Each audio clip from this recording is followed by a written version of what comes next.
Well, moving on, it can get worse. Oh, yes, it can.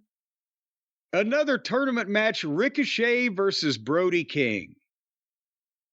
So I decided when the bell rang to fast forward 11 minutes in and see what would happen. Ricochet foiled Brody King's superplex off of the top rope by hitting him with repeated fake blows to the back. He looked like a small child having a temper tantrum. And it's not like you could cover this up. There was nothing else to look at, right? It was just them on the ropes, and he's going, wah, wah, wah, on the guy's back. And then he hits him with a power blom. A power blom. He put some extra mustard on it. A power blom off the ropes. And then he goes to the top rope, Ricochet does on the other side. And Brody King has to lay on his back but squirm about 5 or 6 feet to the left to put himself in the right place. So Ricochet comes off the top rope with the shooting star press. And that's the made famous by Brock Lesnar, where you jump off, you do a backflip, and you land smack dab on top of the other guy, right? And he does this. He does the shooting star press, and he lands right on top of Brody King and bounces off of him a little bit even, and he goes to cover the guy.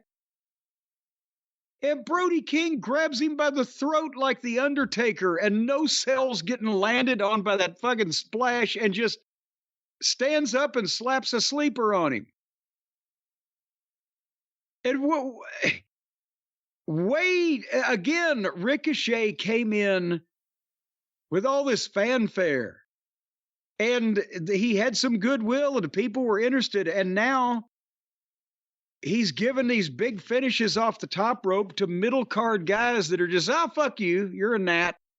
I'm an elephant. There you go. The other thing, too, is Brody King here. This is the second time on the show. I think Adam Cole did it earlier.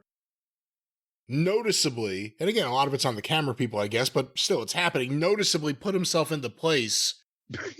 And I mean, with Brody King here, was basically as the move was happening, he was still putting himself into place.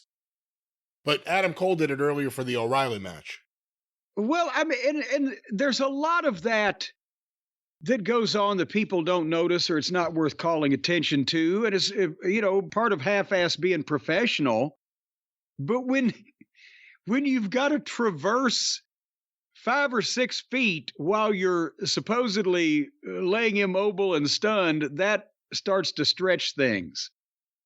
But because the guy didn't land in the right place, and he looked up, he's like, oh shit, maybe he could have stood up or not stood up, but sat up and fucking rolled a minute, or I don't know what the fuck, but he's just squirming.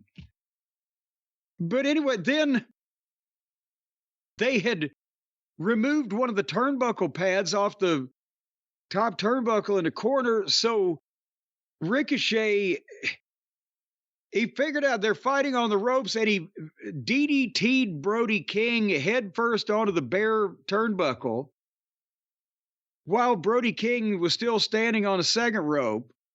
Well, then he kicked Brody King's foot off the rope so that Brody King dropped face first on the exposed buckle again. And then when he took him up back in the ring and was on his knees, he clotheslined him twice while King was on his knees and couldn't even take a decent bump. 1, 2, 3. It took almost 15 minutes, and another one of these fucking flat-ass finishes where the guy just beats the fucking guy when there's no pop to it or no unexpected, or no twist or no... But that was that. I know you'll disagree with me, but I actually don't mind Brody King. He's been growing on me. I think he's pretty good for a big man. Like a tumor? He moves around really good for a big man. Does he need to be produced? Sure he does. But he's not as bad as I remember him being when he first got there. Well, maybe Ricochet was bad enough for the both of them. I don't know. But, boy, has his stock fallen? Has Ricochet's stock fallen in the last... When did they do the angle where he got laid out and everyone was wondering if he was ever going to come back? Was it July? June? Something like that, yeah. He's pissed off all the people that he's argued with individually on Twitter. That's a couple of 100,000. Think about it. Yeah. He's not an interesting person when you see who the person is. That's why he needed a gimmick and to be protected, which he kind of was over there. Did you ever hear him talk much, if at all?